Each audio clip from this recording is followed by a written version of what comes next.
com vocês também. Então, está sendo uma troca bem legal.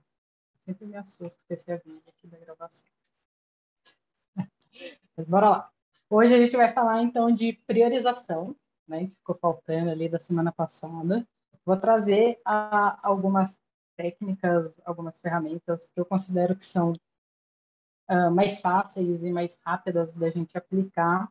E no final, se der um tempo, prometo que eu vou me esforçar para ficar dentro do time box hoje. Eu vou trazer ali o que vocês me pediram, né? Algumas dicas de como escrever história de usuário e aquela técnica do não é faz, não faz, para delimitar papéis, funções, produto. Então, acho que ficou bacana. Então, bora lá, né? Então, por que é tão importante a gente falar de priorização, né? Quando a gente pensa aqui no nosso dia, né? Todo dia a gente precisa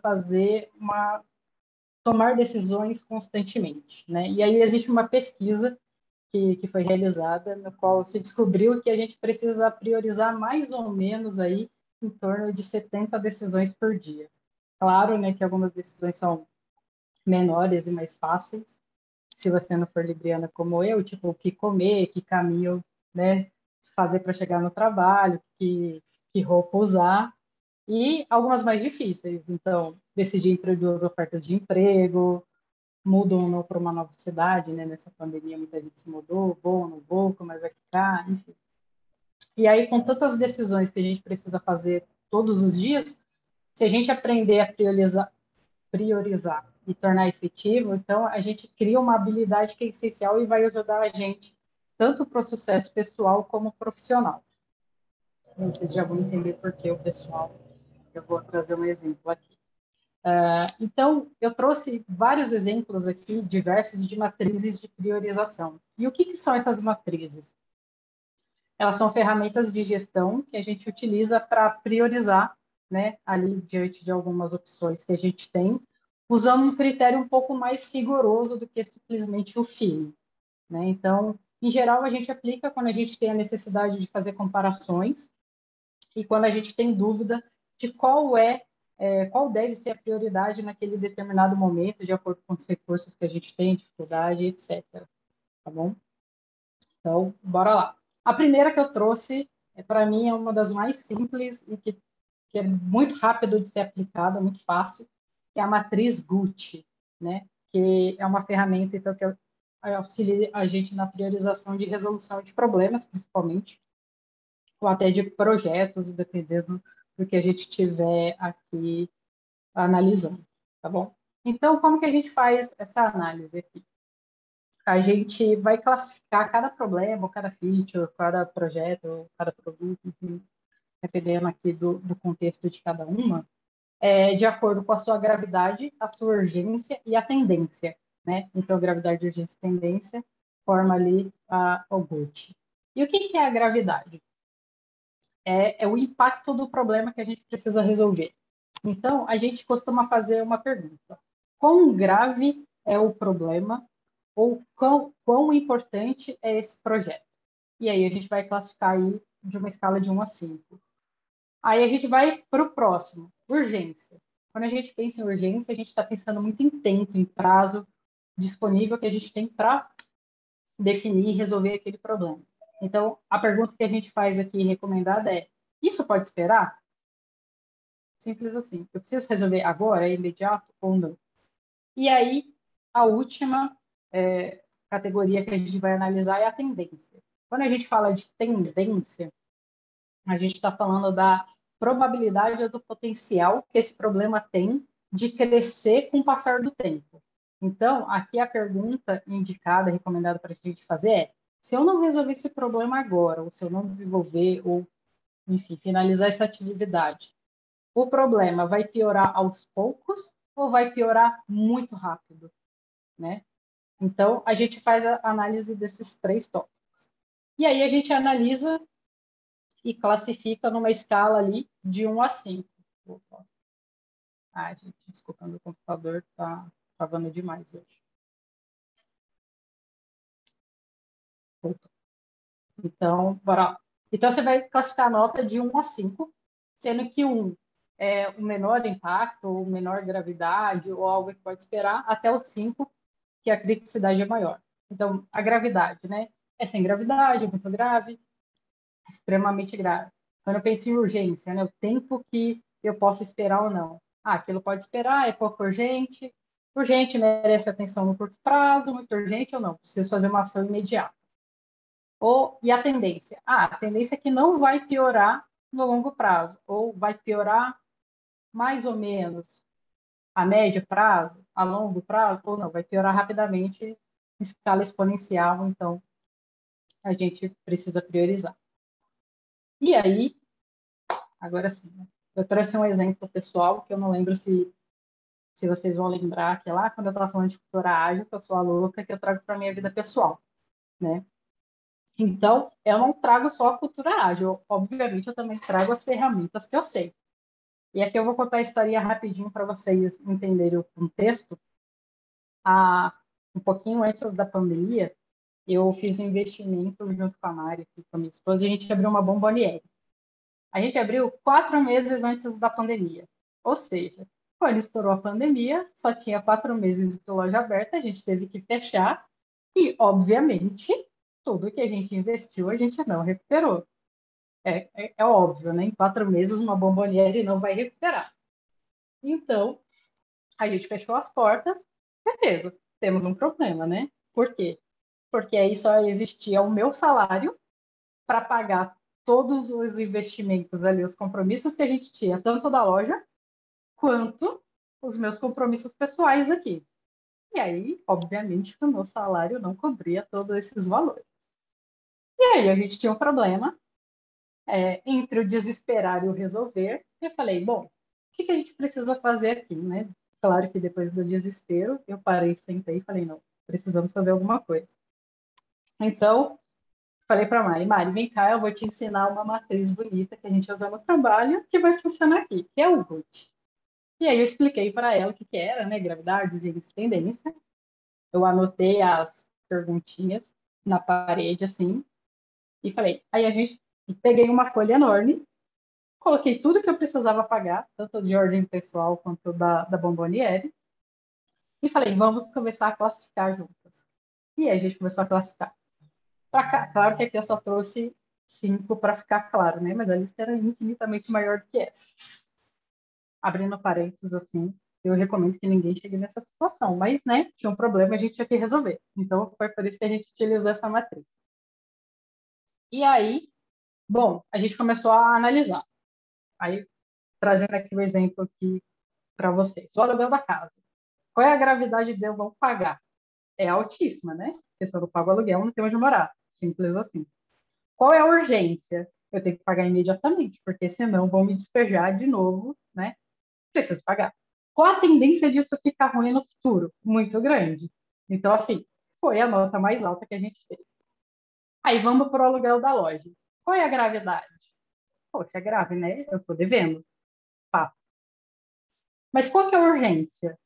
Eu já tinha fechado a loja, eu não ia ser despejada, porque eu já tinha fechado tudo. Então, assim, tinha uma urgência, né? Ok, mas assim, não era nada gravíssimo. Então a gente contou com 3. Qual a tendência de piorar no futuro? Só os juros, né? Porque eu já não tinha mais loja. Então a gente contou com 2. Empréstimo. Aí a gente eu tinha feito alguns empréstimos para a loja. Qual é a gravidade? Altíssima. Porque quem já pegou um empréstimo sabe o valor dos juros absurdo que é. Qual é a urgência? Se eu não pagar, o que vai acontecer? Vai ter os juros. Mas o banco vai me matar, vou ser despejado, ou qualquer coisa do tipo? Não. Então, 3. Mas qual é a tendência de piorar no futuro? Gravíssima. Porque juros em cima de juros, né? Altíssimo, então a gente colocou ali 5. Os fornecedores, é gravidade, né? Porque aí tem uma questão moral envolvida no meu caso. Eu falei, poxa, os fornecedores, né? Confiaram na gente, tá? Então, uma gravidade 3. Qual a urgência? Gente, não tem mais loja, não preciso mais ter fornecedor. Então, a urgência, só não... A gente ficou ali, mas entramos num consenso num 2. Qual a tendência de piorar? Baixíssima também, né? Porque os juros, vai ter juros, mas, por exemplo, comparado do empréstimo, é infinitamente menor. Então, a tendência 2 ali. A internet. Aí vem o julgamento, né? como que a internet é mais grave que o empréstimo. Mas aí entra o contexto. Antes da pandemia, eu já trabalhava home office. Ou seja, se eu fico sem internet, eu fico sem trabalhar. Se eu fico sem trabalhar, eu fico sem receber. Logo, todo o resto vai para o buraco. Então, a internet, no meu contexto, era muito grave, muito urgente, com uma tendência de piorar muito rápido, né? E assim, a urgência não foi 5, por quê? Aí pensando aqui, né? Eu posso deixar de pagar um mês. No segundo, eles já cortam. Então, não chegava a ser uma urgência como a da casa, mas ainda era bem alta. E aí, como que eu calculo, então, a pontuação do GUT? Eu pego cada um desses valores e multiplico. E aí eu vou ter ali o meu valor do grau crítico. No caso do aluguel da casa, foi o mais alto, né? 125, 18, 75, 12, 100. E aí, com isso, eu tenho a minha ordem de prioridade, no meu caso aqui, do que eu deveria pagar, né? E isso aliviou muito a minha pressão pessoal, porque eu cheguei no conceito que não dava para pagar tudo, então eu priorizei o que precisava ser pago. Isso para o meu caso de contas, né? Para o caso aqui de vocês de tarefas, é exatamente a mesma coisa. Vocês vão priorizar de acordo com a gravidade de urgência e a tendência, vai sair a lista já literalmente na ordem de priorização de vocês. E tá tudo bem, tá definido. Beleza? No final de cada uma eu vou perguntar, tem alguma dúvida? Tá tranquilo? Eu tenho, Tranquilo? mas eu acho que você pode responder no final daí. Pode? Então tá. Aham. A outra atriz que eu trouxe aqui, que é muito famosinha também, é a Rice, que também é um acrônimo, né, para Reach, ali, de alcance, impacto, confiança e esforço. Essa matriz, ela precisa de um pouco mais de dados do que, por exemplo, o GUT. Vocês viram que o GUT foi muito mais ali no fim do que é grave, do que não é, do que qual é a urgência, qual é a tendência. Aqui não, aqui eu vou precisar de dados. Então, por exemplo, quando eu falo de alcance, eu quero saber quantas pessoas serão impactadas. Então, é uma estimativa de quantas pessoas vão ser atingidas se eu realizar aquele projeto, aquela feature, né, num dado período de tempo, e aí o período de tempo vai ser igual para todas, para poder fazer a comparação. Qual é o impacto? Então, é uma estimativa de impacto que cada indivíduo vai sentir. Então, vai ser um impacto muito grande, assim, massivo, a gente dá uma nota 3. Vai ser grande? 2, médio, 1, baixo, meio, e se for um impacto mínimo, é de 0,25.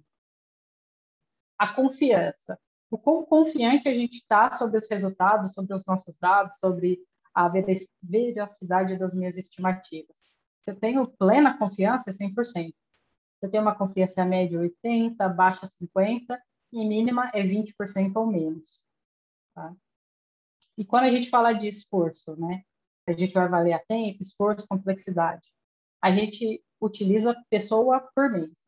Então, quantas pessoas por mês eu vou precisar para realizar aquele projeto, aquele produto, enfim.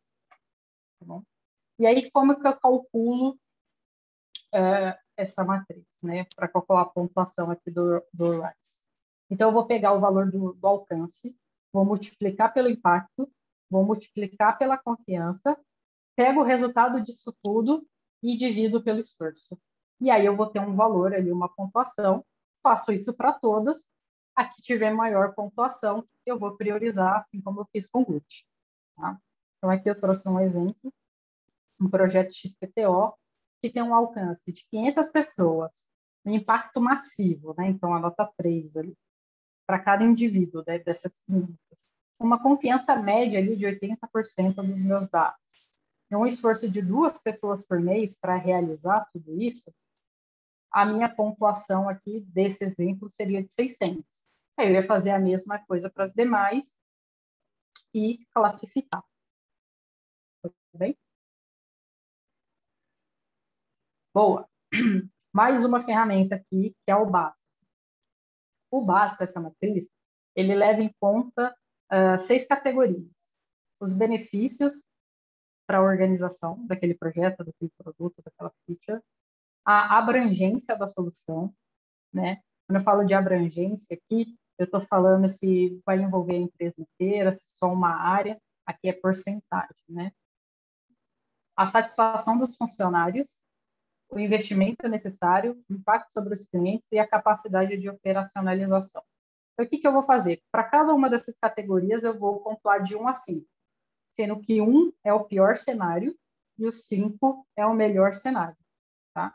E aí, o que eu vou fazer? Eu vou somar cada uma delas e vou ter uma pontuação, né? E aí, a mesma coisa que as anteriores. Quanto maior a pontuação, mais prioridade ele vai ter para eu desenvolver ou para eu priorizar, tá? Então, quando eu estou falando, por exemplo, de benefício para a organização, eu estou falando, ele é um produto, é um projeto, uma feature que é de vital importância, ou pouco significativo, ou significativo, né? Quando eu estou falando da abrangência, né? Então, vai envolver 100% da empresa, menos que 5%, de 41 a 70, que é sempre em porcentagem. Quando eu falo da satisfação dos funcionários, a satisfação dos funcionários vai ficar grande, pequeno, diferente, né? Investimento necessário, vai ser um investimento baixo, alto, altíssimo, o impacto sobre os clientes, né? Muito grande, muito pouco, indiferente, nenhum. E a capacidade de operacionalização é o grau de facilidade de operacionar isso. Então, é muito fácil resolver? É médio? É difícil? E aí, o legal dessa matriz, né, de diferente dos outros, é que a gente considera não só o impacto para a companhia, né, ali, mas também o impacto para os clientes. Tá? Então, essa é a vantagem dessa para as outras. Eu levo em consideração também aqui o impacto. Show. Mais uma aqui para vocês. É a matriz de custo-benefício. Então, essa matriz auxilia aqui a gente a avaliar de forma um pouco mais quantitativa os problemas que a gente precisa priorizar. Ela, assim como a GUT, assim, eu acho, as matrizes que eu vou mostrar a partir de agora também são bem simples. Você vai ter dividido aqui os 4 quadrantes, né? E nesse caso do benefício e do custo, eu vou avaliar. Essa daqui é legal sempre fazer em conjunto, né? Se for possível, porque aí gera discussões e é isso que enriquece, tá? Porque às vezes eu acho que, não aqui no caso do benefício, mas de risco, por exemplo, eu posso achar que o risco é baixo, a Hanani achar que é alto, e aí a gente entra num consenso, discute porque cada uma acha e consegue classificar melhor. Tá? Mas, basicamente, aqui, o que a gente vai fazer? A gente vai espalhar, né, vai pegar a lista ali de produto, projeto, tarefa, o que for, e vou começar a pegar e classificar. Qual é o benefício de eu pegar, de eu desenvolver tal feature, por exemplo? É alta ou tal atividade? Eu ando aqui na horizontal. É um baixo benefício ou alto benefício? E qual o custo disso? É baixo ou é alto? E aí eu ando na vertical e encaixo. Então, por exemplo, eu vou dar prioridade para aquelas que caírem no quadrante 4.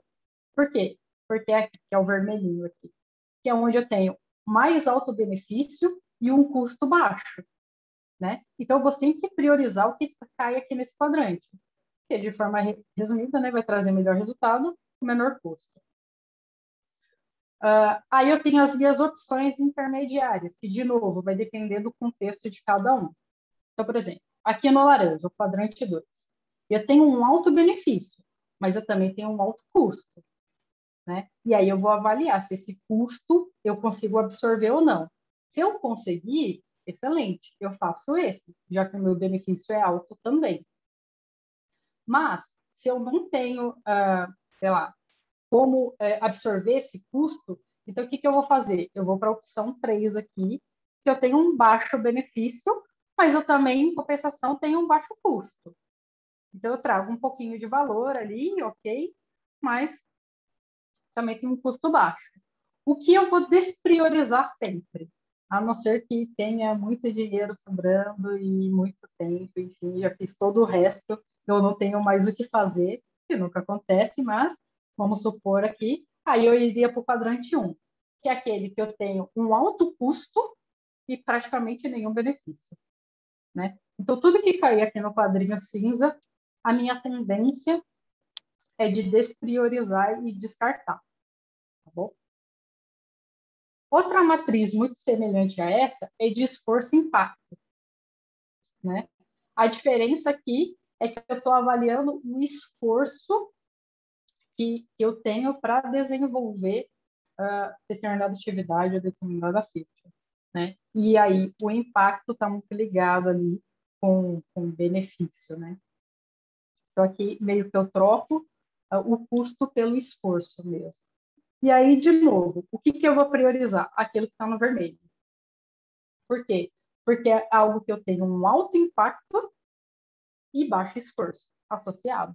Então, eu vou trazer muito mais resultado, vai ser muito mais produtivo fazer aquilo, né? Aí, de novo, eu fico entre as opções intermediárias, azul e laranja. Eu posso fazer aquele que tem um impacto alto, que é o laranja, mas que eu também tenho um esforço alto. Então, eles vão trazer um resultado importante, mas a gente tem a consciência que elas são mais difíceis de serem executadas, né? E aí o azul é aquele que eu tenho um baixo esforço, mas também baixo impacto, né? Então, aqui a gente já começa a fazer perguntas. Essa ação realmente é necessária? E aí o que cai aqui no cinza, de novo, a gente descarta, porque tem um esforço muito alto, um impacto muito baixo, ou seja, ela não é nada atrativa para eu investir energia aqui e desenvolver aqui, priorizar.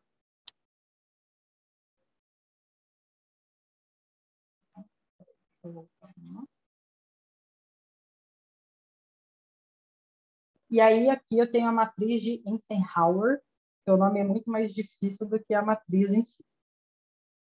Aqui é a matriz que eu vou pegar. Eu vou analisar a importância daquilo e a urgência daquilo, né? E aqui o mais difícil e o mais importante é a gente saber diferenciar o que é importante do que é urgente, porque muita gente confunde importância com urgência, né? Então, como que eu faço para diferenciar? Uma dica é a seguinte: o que é importante é aquilo que está ligado a alguma meta ou algum objetivo, tá bom? Então, por exemplo, se determinada feature vai impactar diretamente uma meta, um objetivo, aquilo é importante, né? E a urgência, eu preciso fazer aquilo agora, né? De novo. Então, de novo, eu vou priorizar o que é vermelho, o que é importante e o que é urgente. E o legal dessa matriz é que ele já traz algumas ações para a gente, né? Ele já decide para a gente. Então, se cair aqui no quadrinho vermelho, eu vou fazer agora, porque é importante e é urgente, simples. Eu vou priorizar isso. Se ele é urgente, mas não é importante, que é o laranja, o que eu vou fazer? Eu vou delegar para alguém fazer. Se ele é urgente, precisa ser feito rápido, mas ele não tem um grau de importância, eu posso pedir para alguém fazer, delegar isso para alguém. Se ele é importante, mas não é urgente, então eu vou agendar para fazer mais tarde. Certo? Agora, se ele não é nem importante, nem urgente, o que a gente faz? A gente provavelmente descarta. Né? Porque não faz sentido. Ela não é nem importante, nem urgente, não vou gastar minha energia aqui. Né? E aí, trazendo, lembrando de novo a importância da cultura ágil, da questão do desperdício, de entrega de valor. Então, se não é importante, não é urgente, eu não vou fazer. Tudo bem? Tranquilo? E aí eu trouxe... Ô, Carol, rapidinho. No Pode caso dessa falar? de descartar, a pessoa consegue desapegar ou é um segundo trabalho ali a ser feito? Aí vai depender do grau de apego, né, que as pessoas têm. É que assim, eu, Carol, aí eu vou trazer aqui mais um pouquinho de mim, né? Eu odeio desperdício de tempo. Então, por exemplo, eu sou uma pessoa que eu odeio esperar a gente, eu odeio estar com o horário marcado no médico, o médico atrasar. Eu detesto ter que ir para o trabalho, porque para mim, tempo no trânsito é desperdício de tempo, de esforço, de energia. Então, assim, eu, Carol, se cai aqui no cinza, gente, eu descarto na hora. Se for importante, ela vai voltar em um outro momento, ou se ela for urgente. Eu sempre parto dessa premissa. Se for importante, alguém vai me pedir de novo. Aí eu presto atenção de novo. Sabe? Se não, me descarta. E geralmente, 99% das vezes, quando você faz isso, ninguém mais lembra, nem vai te perguntar, nem nada. Deixe E ir, se voltar volta. for sempre seu. Exato. É tipo Carol, isso. eu conheci essa matriz num livro que eu li, que é os hábitos, 7 hábitos das pessoas altamente eficazes. Eu só não sabia o nome dessa matriz, mas ela é muito interessante para o nosso dia a dia. Total. Ó, se vocês olharem aqui atrás, ó, dá para ver que tem o quadro Kanban aqui, né? O que está aqui embaixo é assim, se der tempo eu faço até semana que vem, mas já está quase sendo descartado ali, tá vendo? Está ali embaixo. Então, eu só estou deixando ali para ver se ninguém vai me pedir de novo. E aí eu coloquei um deadline até a próxima sexta-feira. Se ninguém me pedir, eu vou rasgar aquele papelzinho e vou jogar fora. E esse alguém eu estou falando da Mari, tá, gente? Então, só para vocês saberem que esse daqui é o de casa. Então, é isso. Façam isso. Vocês vão ver como a vida de vocês vai melhorar muito. Vocês não vão mais se preocupar com coisa que não é importante, que não é urgente, que não vai trazer valor, que vai ter impactos quase nulo na vida de vocês. Olhando um quadro branco na Shopee agora. Olha, eu recomendo. Eu tenho um aqui e um aqui na frente. Então, eu sou a louca dos quadros. Acontece. E do post-it, óbvio, né? Então, bora lá. Aí, a gente tem mais uma matriz aqui, que é a de Moscou, que essa é bem famosinha também. E aí é um acrônimo aqui para Must, Should, Could, Would. Mas vou resumir aqui para vocês. O azulzinho aqui, o primeiro, é aquilo que é essencial a gente ter naquele produto, senão ele não faz sentido. É como se fosse a espinha dorsal, é o core, né? É o principal. Sem ele, não faz sentido existir. Então, um exemplo aqui, o iFood, né? Ele serve para fazer entregas de comida. Não adianta nada eu conectar restaurante e consumidor se eu não tiver ninguém para entregar, né? Então, isso é o core, isso é essencial a gente ter. O should aqui é o que seria bom ter. São requisitos críticos, mas eles não são, não fazem parte da espinha dorsal aqui, né, do core, do principal. Mas ainda assim são de grande importância. Aí, trazendo exemplo para o iFood. Pagamento no app. É importante? É crítico? Ajuda a evitar fraude, por exemplo? Sim. Mas eu consigo fazer entregas, por exemplo, sem que o cliente faça um pagamento direto para a gente? Consigo, né? Então, assim, essa parte de pagamento seria crítico para a gente, mas não seria essencial se eu tivesse que priorizar. A primeira coisa que eu preciso fazer é conectar restaurante, entregador e consumidor. Tá? O CUD é o que eu poderia fazer. São coisas assim desejáveis, bacanas, que geralmente são clientes específicos que pedem, mas que pode até agregar valor ao produto. De novo, um exemplo do iFood, para a gente que não gosta de experimentar e de perder tempo, ter os favoritos ali. Dentro do iFood, você pode favoritar os restaurantes que você pede com frequência, enfim. Isso, todo mundo usa? Não. Alguns clientes específicos pediram, traz valor? Faz, né? Porque fica ali mais fácil de eu achar os restaurantes que eu peço mais, tal, não perco tempo, tá ali. Mas não está longe de ser crítico e está longe de ser essencial, isso, né? E o UD aqui, ou o WONT, vocês vão encontrar as duas versões, é aquilo que seria talvez interessante, ou assim, o impacto é tão mínimo, de novo, que eu nem vou me preocupar em fazer, né? Então, é aquele que eu chego, inclusive, de novo, a descartar, né? Porque sempre vai ter algo mais importante, mais crítico para a gente fazer. Então, basicamente, é isso. Como que eu posso fazer? Aí, gente, a forma de vocês se apresentarem, tem várias, eu trouxe vários prints aqui. A última vez que eu usei o quadrante, porque para mim fica mais fácil, mas você pode trazer em colunas, em linhas. O mais importante é você saber aquilo que é essencial, aquilo que é crítico, aquilo que putz, seria um plus bacana, mas né, ok, se não tiver, e aquilo que putz, não vai ter por enquanto, se vai ter, se um dia tiver, né? Provavelmente eu vou descartar o que está ali. Tá bom? Boa. E aí eu trouxe um monte de coisa para vocês. Para quem nunca viu, pode ser confuso, do tipo, o que que eu vou começar? Por onde eu começo? Né? Aqui é uma dica, não precisa ser exatamente assim, gente, como eu disse.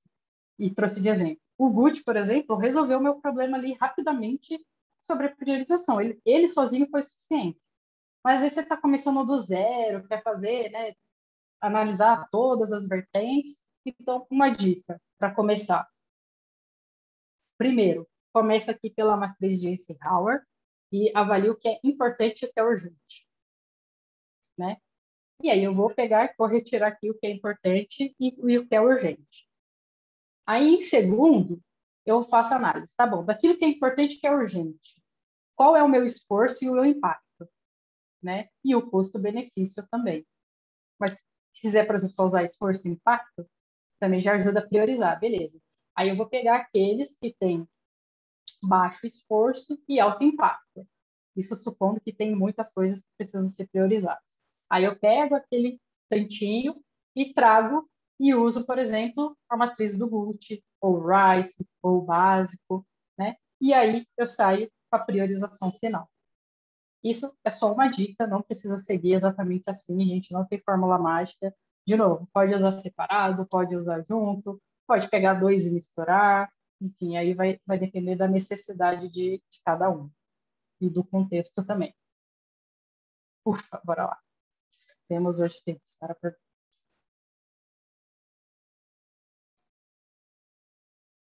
Falei rápido demais. Eu, Pode falar? tá. Se joga, cara. Eu tenho a minha pergunta sobre a Gucci. Como usar ela para escolher as features, por exemplo, que vão entrar num produto novo. O que que eu coloco no MVP, por exemplo? Daí a gente estava pensando em fazer, a gente até fez essa semana com o Pio, a gente colocou, só que a gente colocou em cima na visão do Pio, na visão do UX, na visão da área de tecnologia e na visão do dev, assim. Mas aí como que a gente equilibra esses critérios? Com todos Não sei. juntos? Não sei se dá para fazer com todo mundo junto, se dá para usar dessa forma. Dá. Geralmente é o que eu falei lá da gente gerar a discussão. Então, Uhum. vou dar o exemplo aqui do meu contexto, tá? Que aí pode ser usado em qualquer um. Aqui, por exemplo, eu dei a minha pontuação e a Mari deu a dela. E em muitos casos a gente divergiu, né? Beleza. Aí vamos então trazer todo mundo junto, já que é um time, né? Eu tenho a minha visão de produto, ok. Tenho a minha visão de design, tenho a minha visão de dev, de negócios, ok. Então vamos lá, todo mundo pontua. Agora a gente precisa entrar no consenso, né? De acordo com a visão de produto, a gravidade é tal. Mas para design a gravidade não é tanto e para dev também não é tanto. Tudo bem. Então, faz sentido eu entrar no meio termo? Ou todo mundo entende que a gravidade do produto que falou que é maior, a gente mantém? E aí entrar nessa discussão. A discussão aqui, de todas essas matrizes que eu trouxe, é o principal, Mas aí a né? gente Da gente fazer. trabalha com gravidade, então. Porque, por exemplo, o que que seria uma gravidade para um dev com relação a algo que ele vai fazer para um produto novo? Deveria ser a mesma para todo mundo. Então, tá, entendi. A O gente vai ter que que eu tô encontrar, querendo. então, algo que seja. Tá. Por quê? Você pensa que, por exemplo, você está começando do zero um produto novo, certo? Para definir o MVP, beleza. Independente, né? Se a minha especialidade é ter um olhar de produto, ou ter um olhar para o usuário, ou ter um olhar de desenvolvimento técnico, todo mundo deveria olhar o todo e entender qual é o valor e a gravidade daquilo. E aí, quando eu falo de gravidade, lembra que eu posso perguntar ou o quão grave é aquilo, ou o quão importante é. Então, eu posso trocar a gravidade por importância, no seu caso, né? É que aqui no meu eles têm problemas, mas se eu tivesse listando features, eu ia falar de importância. Então, quão importante é determinada feature? não importa se eu sou dev, se é valor. Quão importante é para o meu usuário final aqui. E aí vocês entram num consenso. Legal, legal. Acho que era Ana? isso. Uma coisa que eu pensei aqui é que eu acho que todo mundo tem que estar num consenso do que significam os conceitos, né? Tipo, o que que é gravidade, o que que é urgência, o que que é tendência. E daí talvez dê para somar os graus, tipo, cada setor faz a sua tabela e aí soma os graus críticos de cada feature e aí, tipo, ver o que que sai de prioridade para a equipe, entendeu? Talvez não funcione assim também.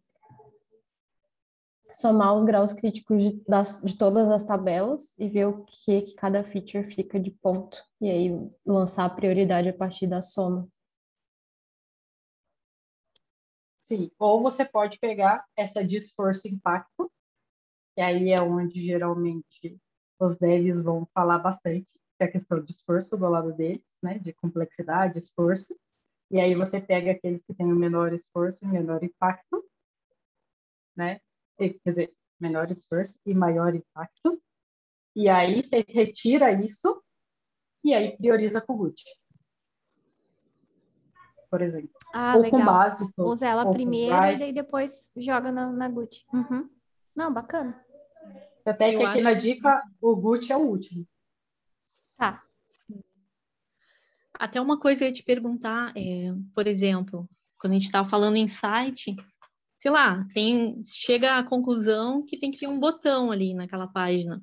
Para mim, aquilo ali parece ser uma prioridade, é urgente, importantíssimo.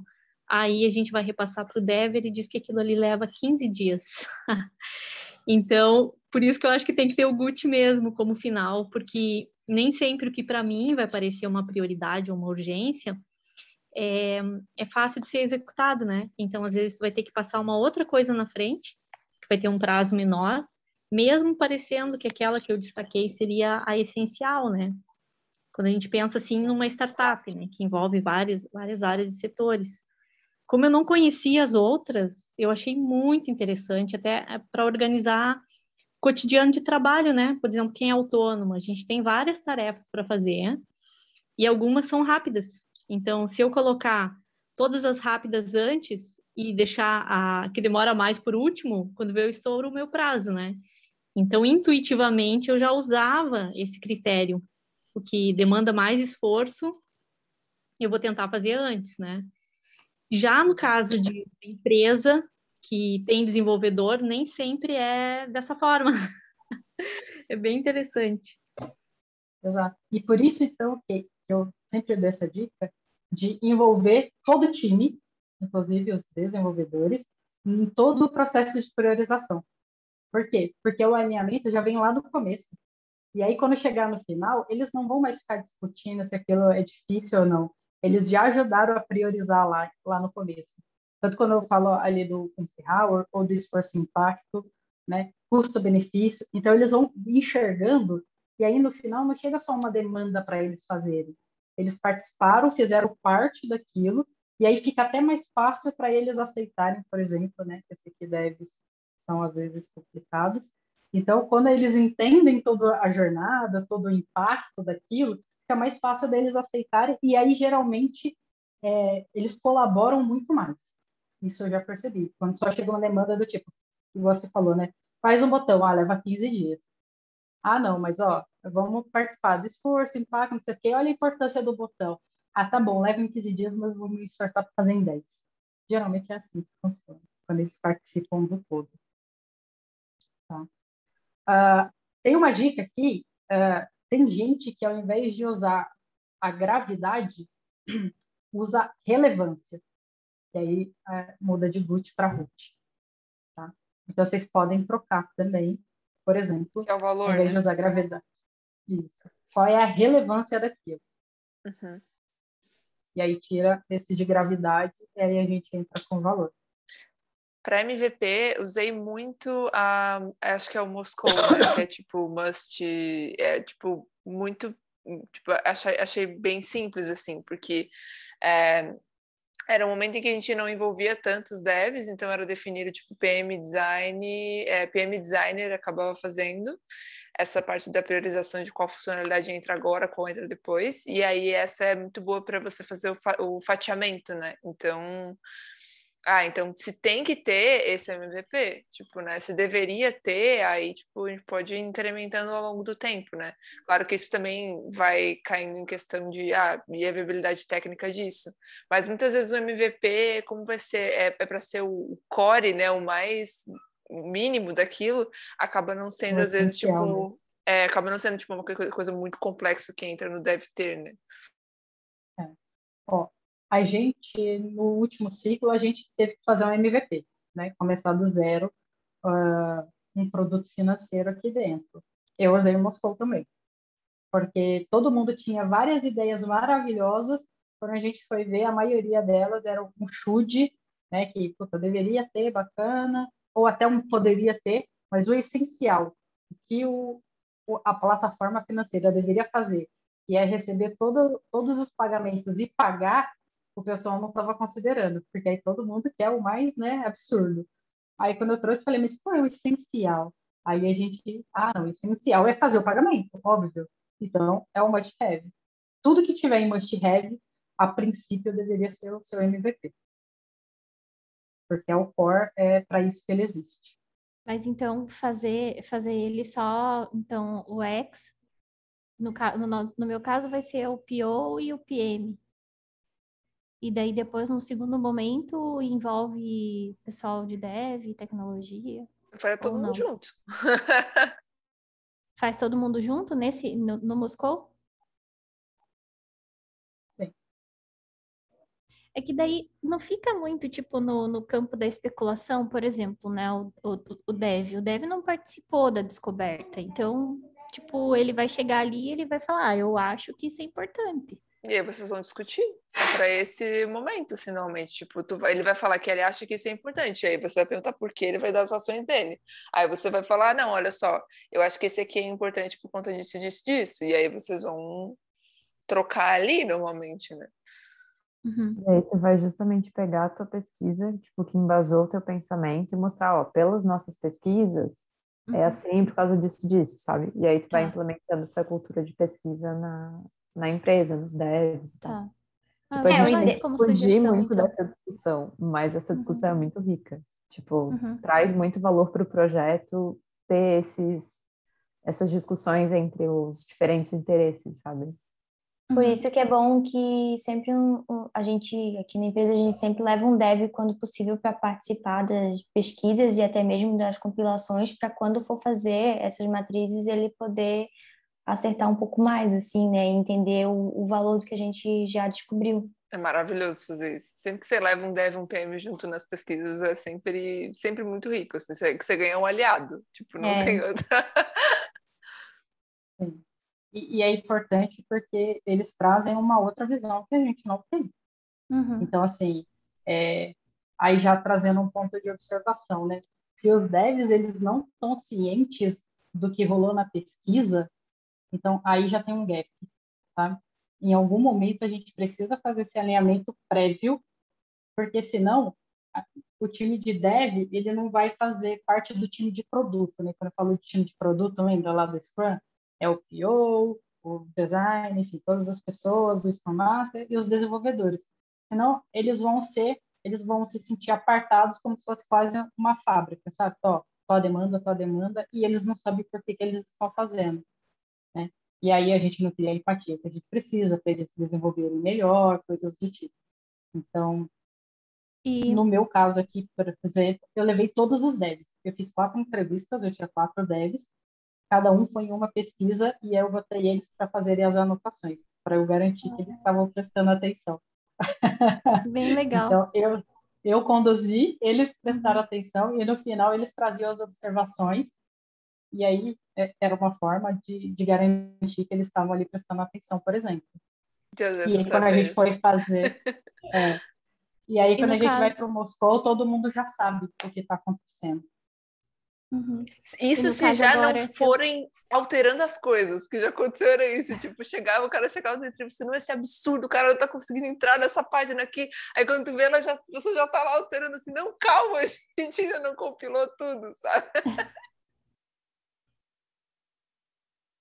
Exato. Por exemplo, a gente colocou um botão não, tipo, um link assim escrito, né? Excluir todas as entradas inválidas. E o checkbox que ele poderia fazer manualmente.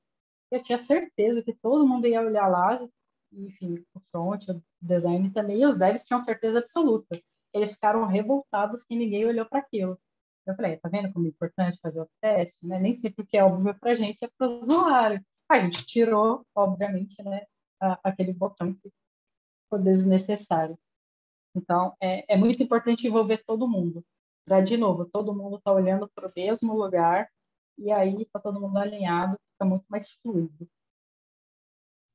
E no caso agora que já não foi envolvido, deve talvez, sei lá, apresentar o projeto e, né, fazer tipo Sim, uma reuniãozinha ali, apresentar o projeto e deixar um espaço para eles tirarem dúvidas. Acho que já resolve, né? sim, resolve. Uhum, legal. Aí, antes de fazer o Moscou, apresenta o projeto, a Uhum, tabulação, o resultado da pesquisa, os insights que uhum, tiveram, mostra tudo, tira as uhum, dúvidas, conversa, e aí parte para o Moscou, por exemplo. uhum. Eu vou levar isso amanhã. Legal. Mais dúvidas? Não? Então, eu vou passar Tem uma, rapidinho aqui. eu tenho uma Oh, dúvida pode falar? sobre o Rice, que é sobre como medir o impacto, fica uma coisa meio subjetiva para mim. Eu imagino que não Ele seja é, algo subjetivo. Tipo, o ele é um impacto pouco que pode mais... ter para mim pode não ter para outra pessoa. Então, essa parte fica um pouco confusa. Como que a gente chega no critério do que é o impacto? Isso pode ser através de pesquisa, por exemplo. E aí, por isso a importância dos dados que você tem.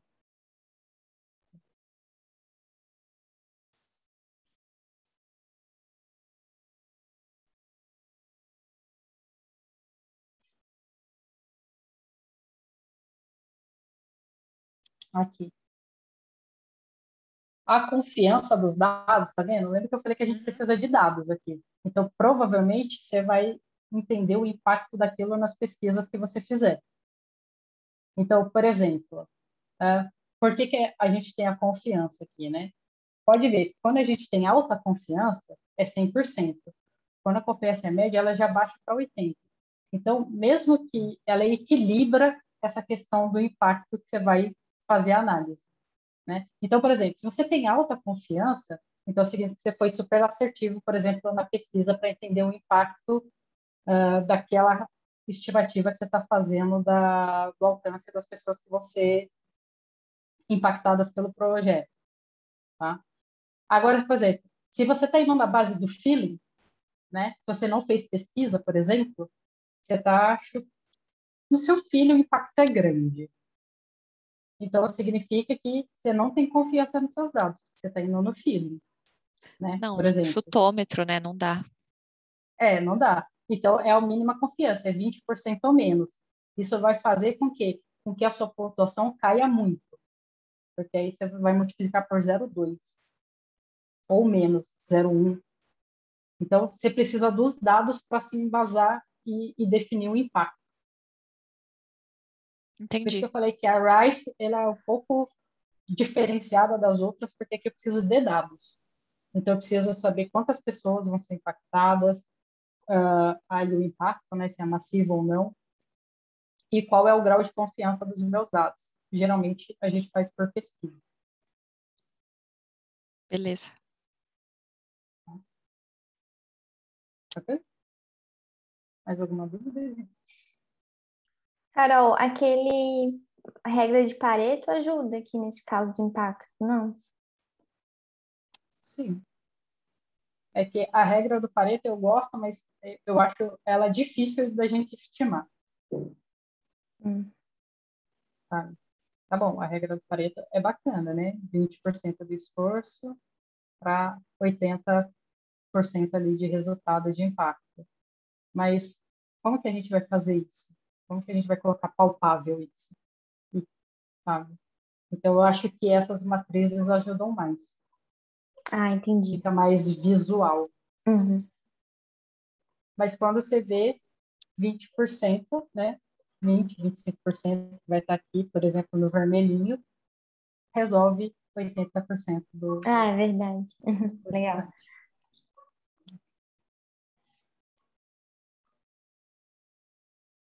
Show, gente. Mais alguma dúvida? Não?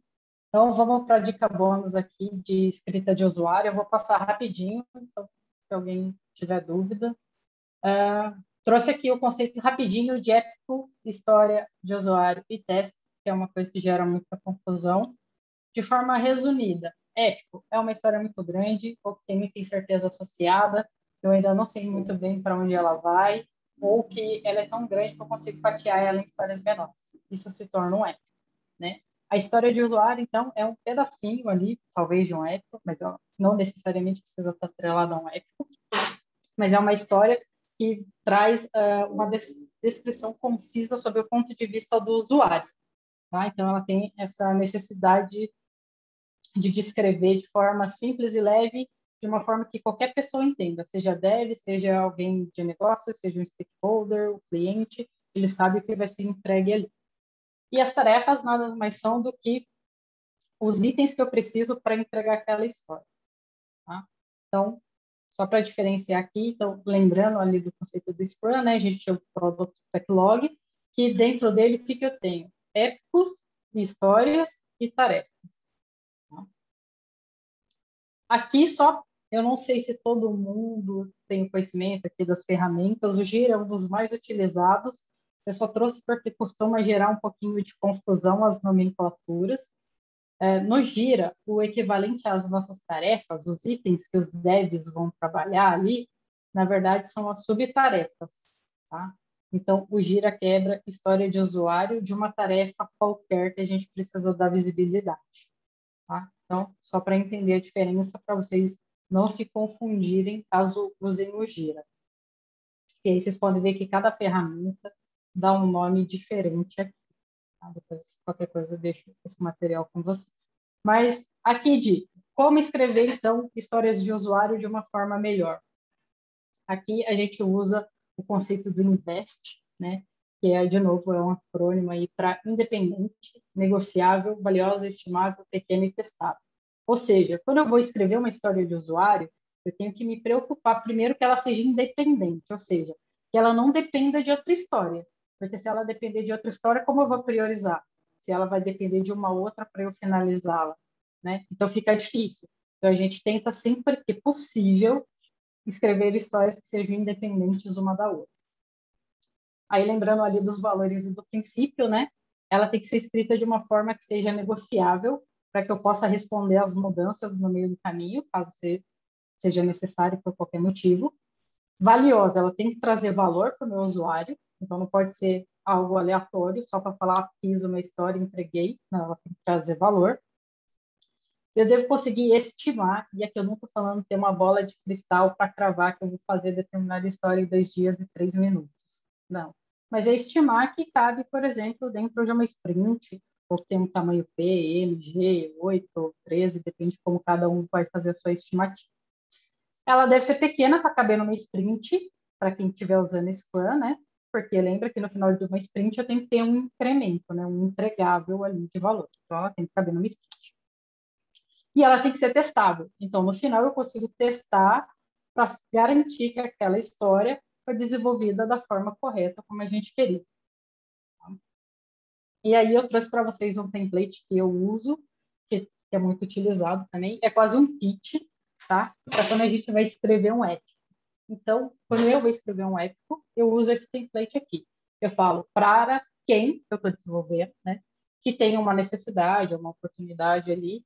Meu produto, minha solução, minha feature é alguma coisa que vai fornecer um valor, ao contrário de um concorrente ou da minha solução atual ou de algo que nem existe. Essa nossa solução possui esse diferenciador único, que vai fazer, que é o motivo da pessoa utilizar ou comprar. Tá? Então, é quase um pitch aqui que eu escrevo no épico, e lembra que o épico é uma história grande, genérica, enfim, aqui me traz uma visão do todo que eu quero entregar. E aí a forma de escrever histórias de usuário. Eu trouxe 2 templates de exemplo, para vocês. Eu, Carol, uso essa que eu acho mais rápida, mais fácil, mais simples. Que é eu enquanto, né? Lembra que é sobre a visão do usuário. Então, quem é essa pessoa? Né? Para quem que eu estou criando? Eu quero alguma coisa para alguma coisa. Se eu só quero alguma coisa, mas ela não vai servir para nada, eu já nem termino de escrever a história, né? Porque eu só quero por querer. Qual o valor disso? Então, por isso que eu sempre coloco para. Tem gente que só coloca eu enquanto quero, mas eu sempre gosto de colocar um motivador aqui. E sempre que eu escrevo dessa forma, eu escrevo, então é uma forma sucinta de todo mundo entender o que aquela história vai entregar no final de valor, tá? Mas ela é sucinta demais. Eu não consigo escrever ali as condições, alguma restrição, alguma regra de negócio. Então, embaixo, eu escrevo meus critérios de aceite, né? Que é justamente para dizer para os desenvolvedores que são os critérios mínimos ou as restrições com as quais eu devo me preocupar na hora de desenvolver aquela história, tá? Então, no final da história, lá no DOD, se vocês lembrarem da semana passada, eu vou olhar os meus critérios de aceite que eu escrevi e vou falar, tá ok, tá ok, tá ok, então ela pode ser considerada dona. E algo que eu vejo muitos POs e PMs esquecendo, e que é muito importante, é escrever quais são os critérios de sucesso. Por quê? Isso daqui é muito para a gente provar o valor, tanto para a organização, para a stakeholder, para quem quer que seja. Então, não basta eu desenvolver uma história de acordo com os critérios de aceite. Tá bom, eu fiz, entreguei. Aquilo está no ar, está em prod. Tá bom. Mas aquilo foi um sucesso ou não foi?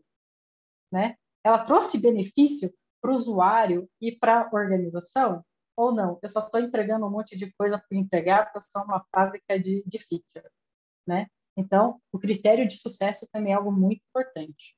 Tá?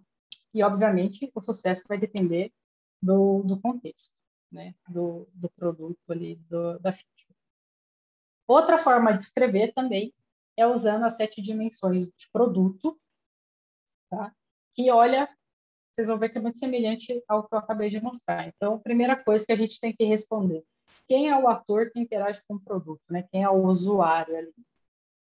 Como o usuário usa esse produto? Qual é a interface? É algo físico? É um software? É um app? Qual é o comportamento esperado do produto? Aqui seria o equivalente aos meus critérios de aceite, né? O que eu espero dele? O que eu preciso ali, né, para atender as ações? Quais são as informações? Quais são os dados que eu preciso? Quais as regras de negócio que condicionam ou limitam o funcionamento do produto? Qual o ambiente que o produto está? Qual linguagem? Qual tecnologia? E, por último, e não menos importante, quais são os requisitos de qualidade e funcionamento esperados? Eu respondendo isso, eu olhei para todas as dimensões do produto, e aí todo mundo também sabe que vai ser entregue, o que esperar do produto, quais são as restrições e qualidade para ser desenvolvido. Tá? E aí aqui eu trouxe um exemplo prático para vocês. Vamos supor que a gente vai construir um app de food delivery do zero. Tá? Então, eu poderia agrupar os temas de diversas formas. Por cliente, por restaurante, por logística, por pagamento, por recebimento, monitoria, contabilidade, mercado, farmácia. Posso fazer de diversas formas. Para facilitar, vou puxar para o lado de finance, que é onde eu estou. Então, vamos lá. Eu escrevi essa história aqui, né? Então, eu, enquanto cliente, quero que sejam disponibilizadas diversas formas de pagamento para pagar meu pedido. Está bem escrito? O que vocês acham? De acordo com o Invest. Vamos lembrar, Invest. Ela é independente? Não sei. Eu consigo negociar ela para responder a mudanças? Não, né? Está extremamente genérico ali. Eu estou falando que eu quero diversas formas de pagamento. Que diversas formas? Não está muito bem escrita, né? Traz valor para o usuário? Até traz, né? Vou trazer um monte de forma de pagamento, ok. Eu consigo estimar ela? Não. Eu não consigo estimar diversas formas de pagamento. Ela cabe numa sprint? Nem que for uma sprint de um mês eu consigo acabar isso daqui, né? Nem sendo muito otimista. Eu consigo testar? Até consigo, mas o que eu vou testar aqui? Não está muito claro. Então, o que eu vou fazer? Eu vou pegar essa história, que é muito abrangente, tem muita incerteza envolvida, e vou transformar num épico. Essa é a única forma de escrever? Não. Essa foi a forma que eu encontrei de escrever aqui para resumir. Então, o meu épico virou para os clientes do meu app que têm a necessidade de realizar o pagamento dos seus pedidos, o módulo de pagamentos é uma feature que vai disponibilizar diversas formas de pagamento. Ao contrário do nosso atual cenário, que a gente está começando do zero, né? Essa solução vai trazer mais confiança, rapidez e diversidade nas possibilidades de pagamento dos nossos pedidos. Beleza, aqui está claro o que eu preciso. Então, eu vou fatiar esse épico em histórias menores. Aí sim, eu trago histórias menores do tipo, eu, enquanto cliente, eu quero utilizar a forma de pagamento boleto bancário para o meu pedido. Aí ela ficou um pouquinho melhor, né? Ela ficou pequena, ela ficou testável, ela ficou negociável, traz valor ainda, né? Eu consigo estimar e ela é independente, né? Não importa se, por exemplo, eu já fiz o pagamento ou o cartão de crédito da bandeira A. Uma é independente da outra. Eu não dependo, né? Não tenho dependência entre elas. Então, eu peguei isso daqui e trouxe uns exemplos de histórias que eu posso fatiar e priorizar, né? Aqui, em débito em conta, cartão de crédito, boleto, e agora por Pix, que é mais rápido, mais fácil. Ótimo. Como que eu vou priorizar isso daqui com todas aquelas ferramentas que eu acabei de falar para vocês, tá? Mas, de acordo com os meus estudos, esforço, impacto, benefício, etc., eu descobri que eu quero começar com o cartão de crédito da bandeira A. Então, eu vou começar com ela e vou escrever, então, os meus critérios de aceite para ela. Quais são os meus critérios de aceite que vão ajudar os devs? Primeiro, verificar que o cliente selecionou a opção de pagamento cartão de crédito, né? Que ele informou o número do cartão e todos os dados válidos. Verifiquei, né? Validei que ele é da bandeira A. Validei com a operadora do cartão se tem alguma restrição. E estando tudo correto, eu prossigo com a finalização do meu pedido, aprovo e ele vai receber o pedido dele. Certo? E qual é o meu critério de sucesso? Aqui eu só coloquei um, né? Mas poderia ter vários. Por exemplo, eu entregando essa feature, eu tenho como expectativa que o meu número de pedidos concluídos aumente em 15% do que eu tenho hoje, por exemplo, sendo só dinheiro. Tá? Poderia ter várias outras aqui, né? Diminuir o número de fraude, né? Receber mais rápido, criar CAC, enfim. Mas, para ser sucinta aqui, aumentar o número de pedidos. Tudo bem? Tranquilo? Dúvidas sobre histórias de usuário? Trouxe de uma forma bem sucinta e rápida aqui para vocês. Acho que deu para entender ou está muito confuso? E eu não estou acompanhando o bate-papo, gente, desculpa. Eu vou só adicionar uma coisa, é legal dessas histórias, é que vocês prestem atenção, porque muitas vezes o PM, quando ele não sabe escrever bem as histórias, ele acaba carregando para a funcionalidade do jeito que ele imagina que seja. Então, pode ser que aconteça do tipo, da história parecer assim, vai ter uma funcionalidade, né, quero uma funcionalidade em que o cara apareça um drop-down e ele selecione dessa forma.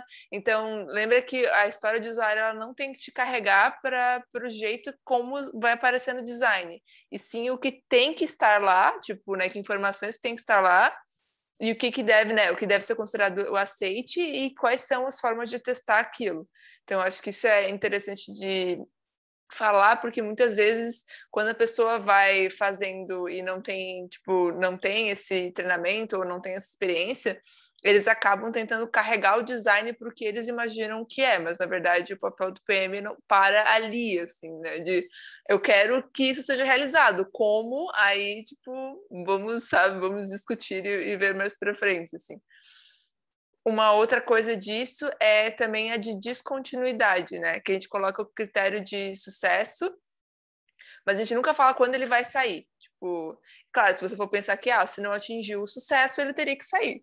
Mas daria para colocar, por exemplo, que se depois de tanto tempo ou tantos meses isso vai ser revisitado E se houver outros recursos que fazem a mesma coisa ou conseguem suprir aquilo, aquela funcionalidade tem que cair, porque normalmente a gente vai só, né, adicionando e a gente nunca tira, né? Às vezes tem algo que ninguém da base usa e ainda tá lá porque, sabe, foi uma vez e ele teve sucesso. Assim. Então, isso é uma parada legal para vocês pensarem enquanto vocês estiverem construindo produtos digitais, porque ainda se fala pouco assim, sobre, né? Não sei se tu já viu outras coisas sobre isso, Carol. Já. Por isso que estão sendo criadas as áreas de Products, né? Que são áreas novas aí de produto com operação, justamente para fazer todas essas análises, né? Do que ainda está sendo usado, do que não está, o que é mais, o que não é, para descontinuar, para, enfim, mudar a estratégia. Por isso que é tão importante também ter esses critérios de sucesso, né? E estar sempre revisitando, porque ele pode mudar. Mais alguma dúvida, gente? De história de usuário? Tranquilo? Então, para finalizar aqui, é super rápido, fiquem calmas. A gente tem essa ferramenta do é no ar, é no é, faz no faz, que eu amo essa ferramenta também. Ela ajuda a gente justamente a fazer definição de produto. Então, para a Karine, que perguntou sobre MVP, né? A gente pode usar isso daqui também, essa matriz do produto que você está construindo e falar o que esse produto é, o que ele não é, o que ele faz, o que ele não faz. E aí você começa a entender ele um pouquinho melhor, né? E a partir daí você pode também te dar insights para definir um MVP, por exemplo, a partir do que ele é e do que ele faz, né? Ele ajuda para definir papéis e responsabilidades, né? Então, aí, trazendo a dor que vocês trouxeram, né? Do tipo, até onde vai o design? Até onde vai o PO, né? Qual é a responsabilidade de cada um? De um agilista, do time dev? Então, eu gosto bastante dessa ferramenta, que ela delimita e alinha com todo mundo, tá? De novo, essa, como todas as outras ferramentas que eu mostrei hoje para vocês, ela é muito melhor se ela for usada de forma colaborativa, né? Por exemplo, então, no caso aqui, entre o time, tá? Então, basicamente, o que a gente faz? Quadrantes, né? A matriz aqui, um lado é, não é, faz e não faz. Quando a gente fala em a gente vai pensar em tudo aquilo, descrever, né? Todos os atributos que são esperados ou necessários do produto ou daquele papel, função, né? Então, uma dica aqui é trazer sempre palavras ou textos que vão demonstrar substantivos. Então, por exemplo, o que um designer é? Ele é curioso, ele é empático, né? Aqui eu não estou falando o que ele faz, eu estou falando o que ele é. E aí no faz, aí sim eu vou falar de ações ou capacidades esperadas ou necessárias. E aí no faz, a dica é trazer verbos que indicam ação. Então, por exemplo, no caso de design, pode ser, sei lá, fazer pesquisas. Ele faz, sei lá, protótipos, enfim. Então, são sempre ações ali, verbos. Beleza? E aí aqui, né, só para causar um pouquinho, eu trouxe o esperado do papel de PO ou PM. Então, por exemplo, o que é ou deveria ser um PO ou um PM dentro do time? Curioso, questionador, comunicativo, bom negociador, cientista, transparente, verdadeiro, apaixonado. É isso que a gente espera de um PO ou de um PM, né?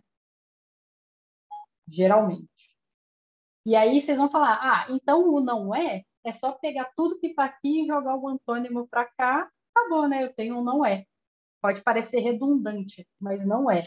Geralmente, traz resultados que não aparecem no é. Né? Então, por exemplo, aqui, o não é. O que um PO ou PM não é? Ele não é chefe, ele não é gerente de projetos, ele não é um prox, ele não é omisso, ele não é o mestre dos magos, né? Que aparece na plane, depois só volta na review e não sabe o que aconteceu na sprint inteira.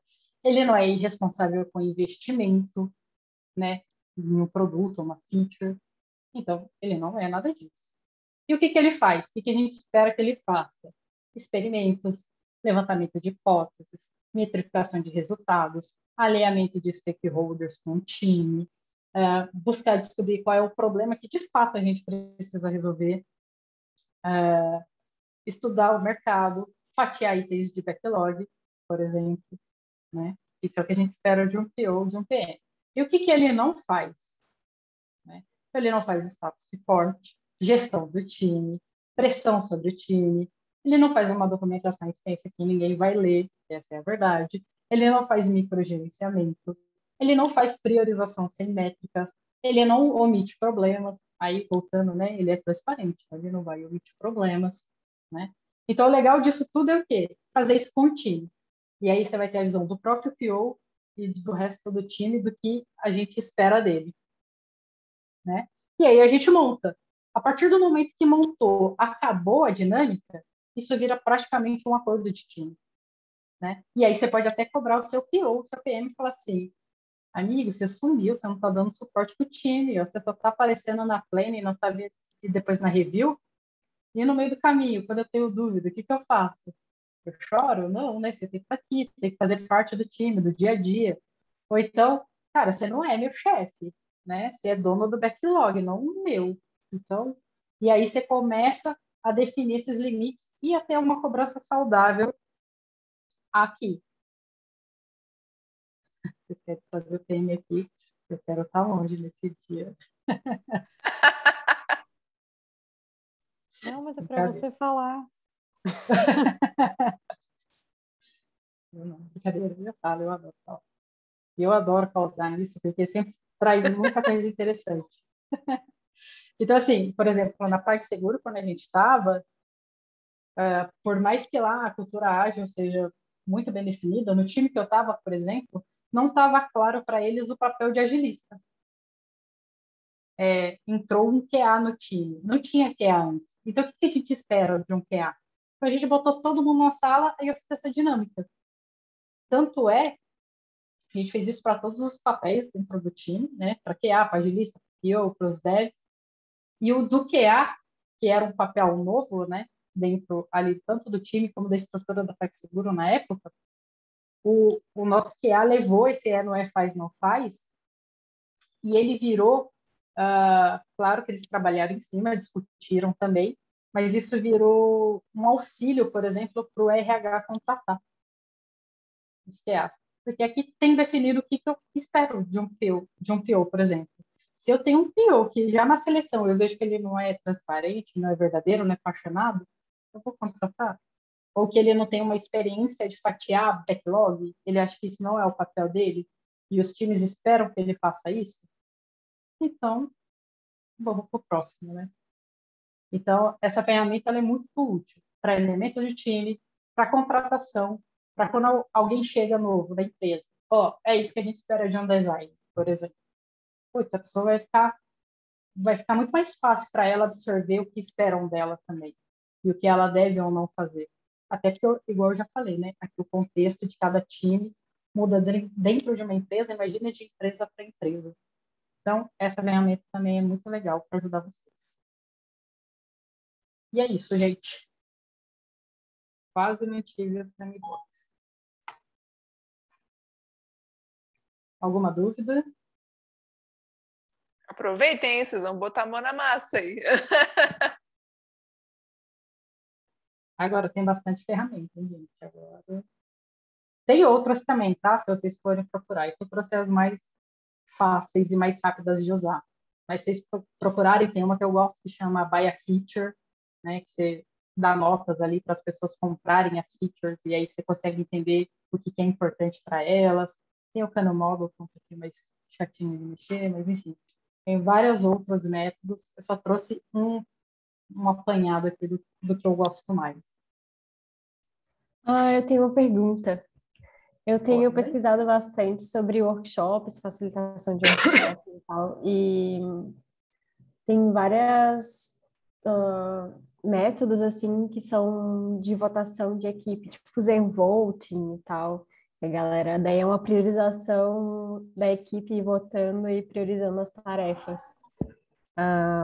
Só que eu nunca vi acontecendo na prática, assim, tipo, e aí eu queria saber se na vida real se funciona bem, assim, como ferramenta de priorização de tarefa. Sim. O Buy a Feature, por exemplo, a gente já usou dentro do time. A gente fez cédulazinhas, né? E a gente dava uma pontuação, né? Então, por exemplo, a gente usava PMG ou dava de acordo com o esforço, geralmente, né? Então, se a gente sabe que algo é muito grande, tem um esforço muito grande, a gente colocava que era R$ 100, por exemplo. E aí, a gente ia dando valores para cada um, distribuía notinhas para o time, e eles tinham que depositar ali onde eles queriam investir, né? Que eles achavam que era mais importante e tal. É uma forma de pontuar, que funciona bem. E aí, de novo, o mais importante é a discussão, né? Geralmente você dá notinhas que eles não consigam comprar tudo. Então, eles vão ter que negociar entre eles e tentar convencer o coleguinha de qual que é o mais importante. E aí, você prestando atenção, que você pode usar com o cliente também, tá? Com o usuário, não só dentro do time. Mas você prestando atenção nas discussões, você consegue tirar bastante insight. E É que aí eu tava sai a lendo priorização. aquele livro do Design Sprint e eu achei muito doido porque, na real, me pareceu um processo muito objetivo demais, assim, sabe? Que não tem tanta interação, discussão sobre as escolhas e tal. Então, tipo, a galera vota e o que mais ganhou mais voto meio que é isso, sabe? Não tem um debate sobre a escolha dos porquês e tal. E não sei, achei estranho. É interessante, mas estranho. Esse de voto simples, assim, puro, 2 votos para cada um e 6 votam, eu só uso em retrô para discutir aquilo que é mais importante a gente levar. Porque tem que ser rápido, né? Retrô também não pode demorar uma eternidade de discussão. Cada um vota naquilo que é mais importante a gente tratar naquela sprint, melhorar aquilo que tiver mais voto, a gente cria planos de ações e pronto, acabou, né? Mas, por exemplo, para priorização de projetos, de feature, se não tiver discussão, para mim fica muito pobre, porque é a discussão que enriquece. Então, você pode até fazer, mas, por exemplo, igual esse que eu falei, do dinheiro, sabe? Você dá menos dinheiro, eles têm que negociar entre eles, não é simplesmente ir lá jogar, marcar um post-it, por exemplo. Então, eles têm que negociar entre eles. Eu gosto bastante dessa para fazer discussão, por exemplo. Mas Eu tenho pontuação uma, assim, crua, eu não uso, não. Pode falar. eu tenho uma dúvida, mas não é com relação à cultura ágil, é mais com relação de como vai funcionar agora dentro do capítulo. Eu não sei se é nesse momento que eu tenho que perguntar isso. Mas o que exatamente? É Aí eu não mais sei se eu posso ajudar essas meninas. para as líderes mesmo, porque a gente não tem PO aqui, não tem PM. Desculpa, tu Daí- pode repetir? Como que a gente vai aplicar a Tá. cultura ágil dentro do capítulo agora? Então, a ideia é que o capítulo em si, ele é de experimentação. Então, a ideia é que vocês todas trabalhem isso. Então, tipo, o que seria naturalmente um trabalho, né, de um PM, tipo, de fazer esses épicos, de fazer as histórias, vocês todas façam. E aí a gente vai tentando aos poucos. Então, a ideia é, depois desses treinamentos todos que a Carol deu, ela gentilmente, muito amavelmente se disponibilizou a ficar ali, tipo, tirando as dúvidas de vocês e acompanhar o que vocês tiverem dificuldade nesse processo. Vocês peguem o que tem da jornada de futuro dos times que tiveram jornada de futuro, ou até o que fizeram no Design Sprint, que vocês levantaram o que vocês querem ter daqui 2 anos, esse tipo de coisa. Levantem esses objetivos que vocês querem alcançar e façam esse backlog, né, que a Carol mostrou e tudo mais, e apliquem essas ferramentas para poder priorizar e definir entre vocês se vocês vão fazer uma sprint de quanto tempo vai ser, pontuem essas tarefas que vocês querem alcançar, façam os épicos, façam as histórias de usuário. Então, vocês vão fazer todo esse processo em conjunto. E aí, aos poucos, a gente vai entendendo. Tipo, vimos que reunir todo mundo para fazer o épico não rendeu. Então, na próxima sprint ou na próxima construção, a gente vai fazer de outro jeito. Vai, sei lá, separar uma parte do time para isso. Ou vai ser 2 pessoas. Ou vai ser a líder e mais uma pessoa. Então, vocês vão experimentando, primeiro em conjunto, e depois vendo o que dá certo, o que não dá, para vocês também criarem esse entendimento de estimativa, de que vocês conseguem entregar como um time. Às vezes, por exemplo, vocês estão mais falcados, vocês têm menos voluntárias no mês e mais voluntárias em outro, então vocês já sabem que vocês não conseguem entregar exatamente aquela pontuação que vocês definiram para entregar. Então, a ideia é que a partir de agora, né, até o próximo mês, inclusive até a próxima reunião mensal, na próxima reunião mensal a gente quer saber como vocês se organizaram, quanto tempo vai ser esse sprint de vocês, o que vocês decidiram atacar primeiro. Vai ser mais um informe do que vocês estão fazendo, né, em relação a isso, do que algo tipo que a gente fazia em conjunto, né, que a gente entregava as coisas ao mesmo tempo. Então, a ideia é essa, o próximo passo é vocês fazerem essa reunião para analisar tudo de dados que vocês têm, o planejamento estratégico, as iniciativas que o time se comprometeu a ajudar e o que vocês têm da jornada do futuro, e consigam montar a partir dali a priorização do que vocês vão atacar primeiro. Faz sentido? Só reforçar um ponto que a Hanani falou. Mari, desculpa, pode falar. Pode falar, depois eu falo. Esse é um momento de experimentação, né?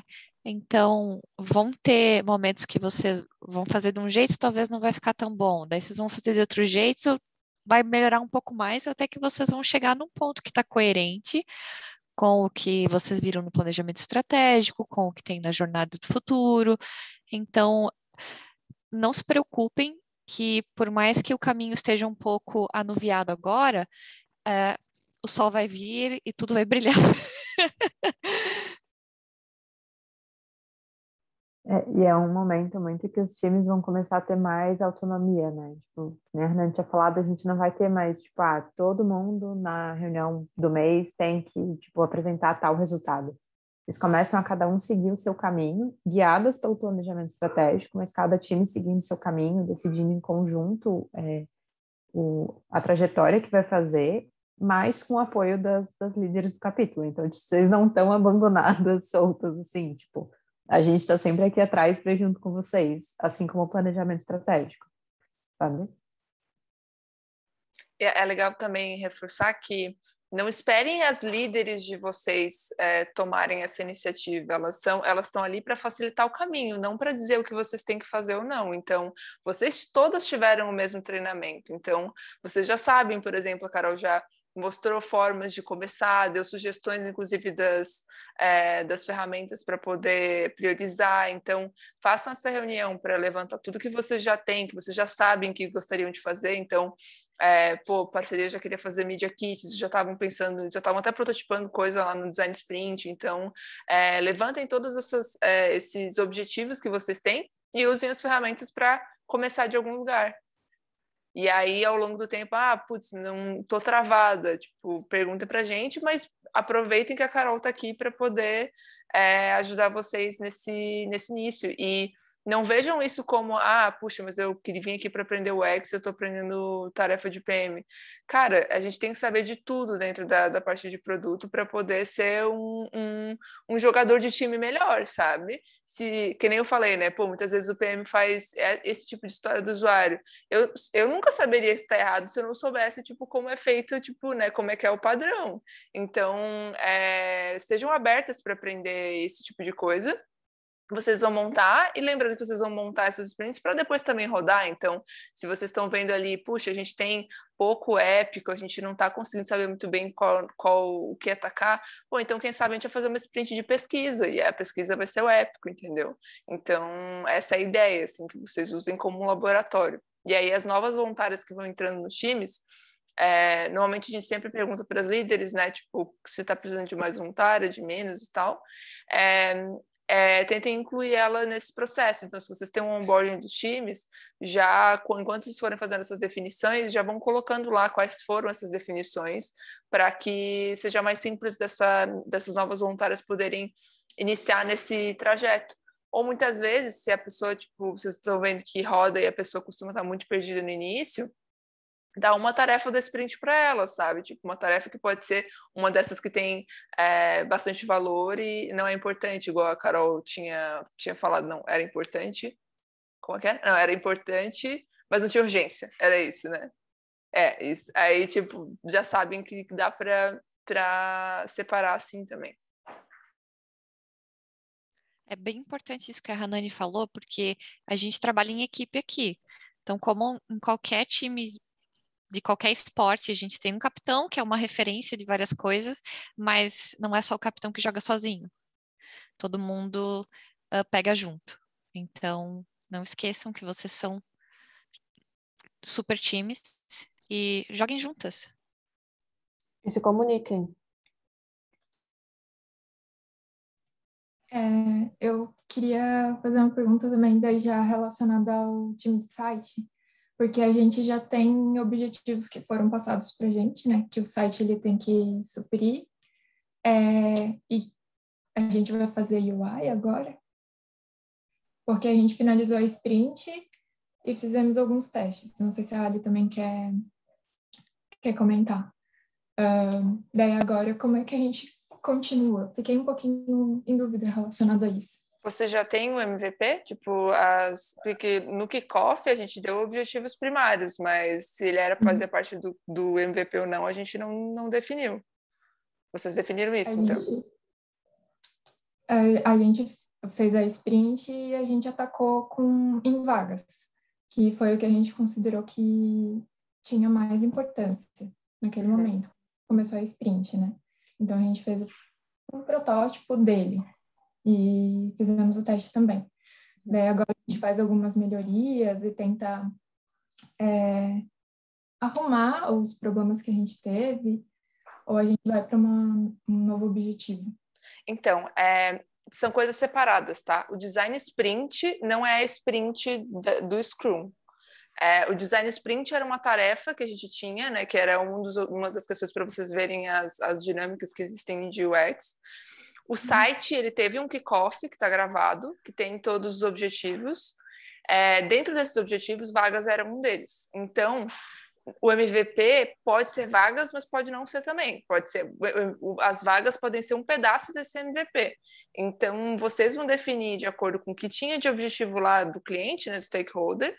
Se o MVP de você vai ser só a vaga mesmo, vocês vão concluir o design sprint, botar no ar e testar, ou se vocês vão dar um passo para trás, ver todos os objetivos que tem e ver assim, beleza, a gente está concluindo aqui as vagas, então a gente faz primeiras vagas, mas a gente já tem essas épicos e histórias de usuários prontas para quando vocês colocarem aquilo no ar já poderem rodar outra coisa, né? Então, vocês têm diversas coisas para fazer dentro do site. Se vocês vão considerar que a vagas é MVP, então vocês vão tocar no MVP com o restante das coisas que têm que ser feitas. Mas se vocês vão olhar para o todo do que foi pedido pelo stakeholder, aí vocês vão definir o que vocês fazem antes, se é concluir a parte das vagas ou se é olhar as outras coisas que tinha alto valor e vocês vão jogar nas matrizes para ver o que é mais relevante. Fez sentido? Sim, fez sentido. Obrigada. Vocês que vão definir, na verdade, só lembrando que no caso do site em específico, vocês tinham um stakeholder, então vocês tinham o stakeholder, no caso a gente, né, localidade, a gente tinha certas necessidades, vagas era uma das mais prioritárias, então aí vocês vão definir se vocês vão seguir nisso ou se vocês vão voltar e analisar o todo. Eu sugiro que vocês olhem o todo, voltem nos objetivos, vejam todos e vejam se não tinha algo a mais que poderia entrar nesse MVP. Se não tiver, beleza, toca a ficha e depois vocês vão voltar nesse processo de analisar. Também dá para pedir ajuda da Carol e mostrar o que vocês têm e o que tinha sido pedido no kickoff e tudo mais, e ela pode orientar vocês melhor. Tá bom, obrigada. Vem comigo, menina. Agora, tipo assim, Carol, o que tu faz na segunda noite? A gente tem a nossa reunião do capítulo. Parceria Cara, faz dependendo do reunião na horário, segunda. eu participo. Vai Brincadeirinha, ter conflito de interesse, porque produto também faz na segunda-feira, então. Carol. Ah, meu Deus. Eita. Uma segunda Nossa, você, cada uma 15 segunda dias. gente, pode ser? Cada 15 dias eu vou em uma. Mas podem me chamar, dependendo do horário, se for mais ou menos esse horário, 7 horas, eu consigo participar sim. Não faz isso, Carol. Não faz isso. Não? Você vai viver nas nossas reuniões. Imagina, se eu estiver ajudando, eu participo. Podem me chamar. que tu tá querendo entrar pro nosso voluntariado, né? Não, a gente tem que fazer ali, ela entra lá no Mulheres de Produto e ela faz um programa deles lá também, aí a gente se une igual aquele... A gente faz uma fusão, tipo Faz uma Goku e Vegeta. fusão, e aí a gente domina todo o Vegito. mercado de produto, entendeu? É assim que funciona.